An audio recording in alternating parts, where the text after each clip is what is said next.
Secret Lovers, hadapi cuaca ekstrim, operasi modifikasi cuaca atau OMC digelar dengan menyemai kalsium oksida atau CaO di langit Jakarta. Bahkan alokasi anggarannya sebesar 31 miliar rupiah loh. Wow! Apakah modifikasi cuaca efektif mengurangi curah hujan? Lalu, bagaimana prosesnya? Jadi ketika memang awannya cukup banyak stratocumulus, kita seeding secara terus-menerus dengan interval 5-5 itu tergantung dari bisa 5 bisa 10. Karena kami bekerja sama dengan TNI Angkatan Udara, maksimum yang kita lakukan adalah 4 kali sehari.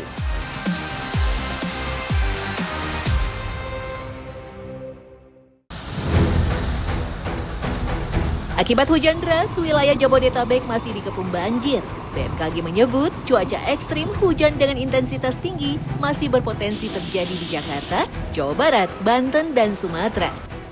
Guna mitigasi bencana hidrometeorologi atau bencana alam yang dipicu kondisi cuaca dan iklim ekstrim, modifikasi cuaca pun dilakukan untuk mengurangi intensitas hujan di wilayah padat penduduk. Ya, mengupayakan agar sebagian hujan turun lebih dulu di laut atau area yang lebih aman. Berbeda dengan modifikasi cuaca saat musim kemarau yang dilakukan agar hujan turun di atas tanah. Di Bandara Halim Perdana Kusuma, Jakarta Timur, semua proses persiapan dimulai. Di area ini terdapat gudang penyimpanan bahan semai, berupa karung yang berisi natrium klorida atau garam, serta kapur tohor atau kalsium oksida. Bahan semai seberat 20 kg per karung ini diangkut menuju pesawat menggunakan forklift alias mesin angkut yang biasa digunakan untuk mengangkat dan memindahkan barang dengan jarak pendek. Dalam sekali operasi, untuk pesawat tipe Kasa NC212 milik TNI AU bisa membawa 40 karung atau 800 kg bahan semai. Sedangkan pesawat Cessna 208B Grand Caravan milik BNPB bisa membawa hingga 50 karung. Totalnya mencapai 1 ton bahan dalam sekali terbang. Garam. Iya, ini garam. Garam apa? Garam pada umumnya aja sih, Mas. Apa namanya? Garam dapur yang dihalusin. Iya. Udah jadi bubuk. Dari sini loadingnya. Terus diantar ke pesawat untuk ditabur.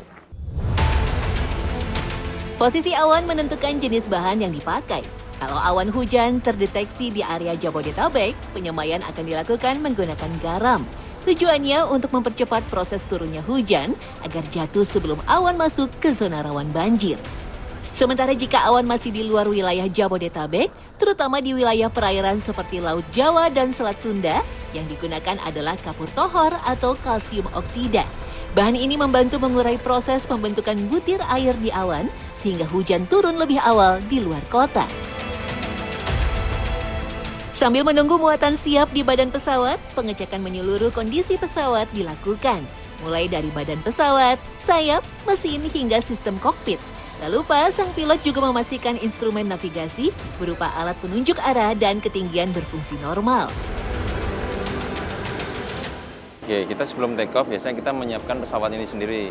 Jadi kita sebelum teknisi menyiapkan pesawat, kemudian setelah disiapkan, dari pilot sendiri kita mengecek juga mulai dari propeller ya ada kelainan apa tidak, kemudian mulai setelah dari propeller kita jalan ke depan kita cek apakah ada kelainan atau tidak, kemudian sampai ke belakang.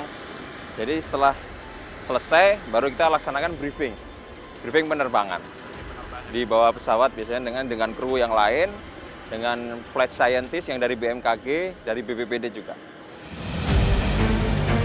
Tim Secret Story mengikuti operasi modifikasi cuaca menggunakan pesawat Kasa NC212 yang sudah dimodifikasi untuk operasi modifikasi cuaca. Seluruh bagian dalam badan pesawat dilapisi plastik tebal untuk melindungi struktur pesawat dari korosi akibat reaksi bahan kimia dari garam dan kapur. Pesawat buatan PT Dirgantara Indonesia ini memang dirancang untuk kondisi berat. Ya, bisa terbang rendah, lambat, dan stabil. Tentunya sangat penting saat masuk ke area berawan tebal untuk penyemaian. Penerbangan juga tidak bisa dilakukan sembarangan, Secret Lovers. Tim harus menunggu lampu hijau dari BMKG sebelum lepas landas. Kondisi cuaca dan jarak pandang aman menjadi faktor penting karena pesawat akan masuk ke area berawan tebal dengan resiko turbulensi yang cukup terasa. Setelah siap, semua kru masuk ke posisi masing-masing. Petugas BMKG dan ilmuwan penerbangan dari Rekayasa Atmosfer Indonesia atau RAI bertugas mengatur teknis penyemaian dan memastikan bahan dilepas di titik awan yang tepat. Penerbangan kali ini mengarah ke langit Tangerang Selatan karena BMKG memprediksi ada awan hujan tebal terbentuk. Artinya, hujan beresiko masuk ke arah Jakarta jika tidak diurai. Karena posisi awan masih di area Jabodetabek, pesawat membawa muatan kapur untuk mengurai awan. Pilot dan co-pilot mengikuti arahan petugas BMKG yang membaca pergerakan awan secara langsung.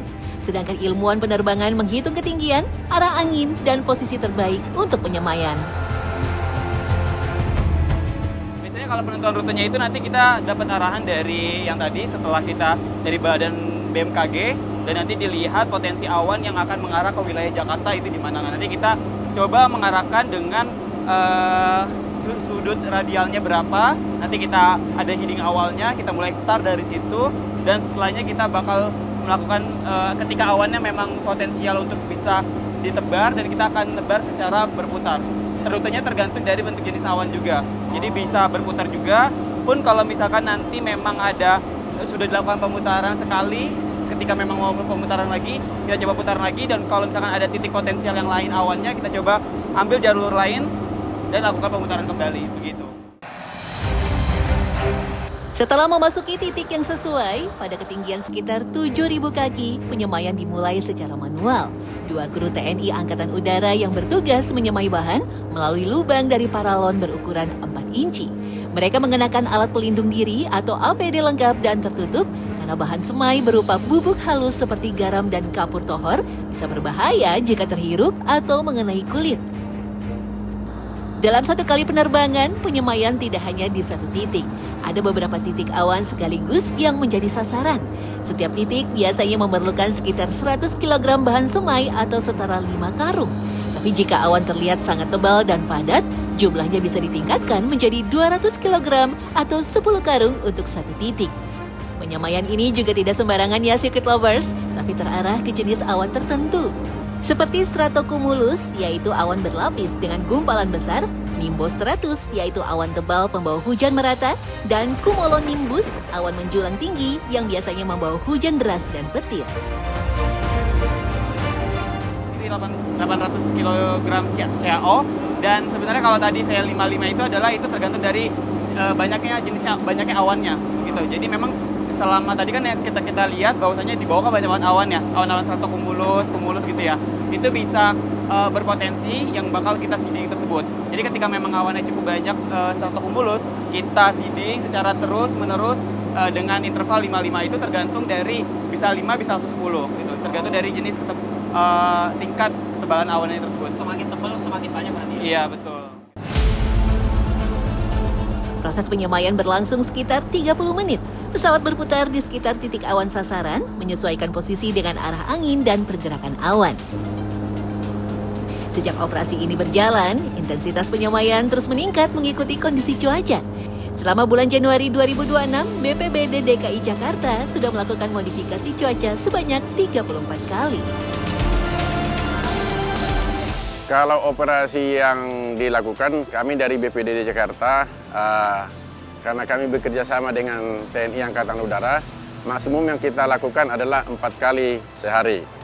Namun jika BNPB yang dilakukan di sekitar Jakarta, karena juga kita dibantu oleh BNPB, mereka bisa sampai 5 kali atau 6 kali sehari untuk melakukan modifikasi cuaca. Yang kalau dijumlah kita bisa sampai 10 kali sehari untuk wilayah Jabodetabek.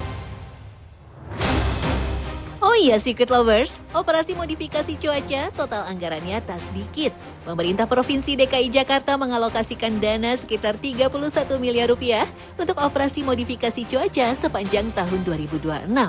Anggaran meliputi persiapan di pesawat, pembelian bahan semai, pengadaan logistik dan peralatan, serta dukungan teknis lainnya untuk memitigasi banjir di ibu kota. Badan Meteorologi, Klimatologi, dan Geofisika juga memastikan operasi modifikasi cuaca aman dan tidak menimbulkan fenomena cuaca ekstrim meski dilakukan secara berulang. Terlebih, operasi ini juga masih akan terus berjalan sesuai arahan data real-time dari radar dan sistem pemantau BMKG yang mengamati pergerakan awan dan potensi curah hujan tinggi. Dengan begitu, modifikasi cuaca masih berpotensi dilakukan sampai kondisi cuaca ekstrim di wilayah Jabodetabek berakhir dan potensi banjir menurun.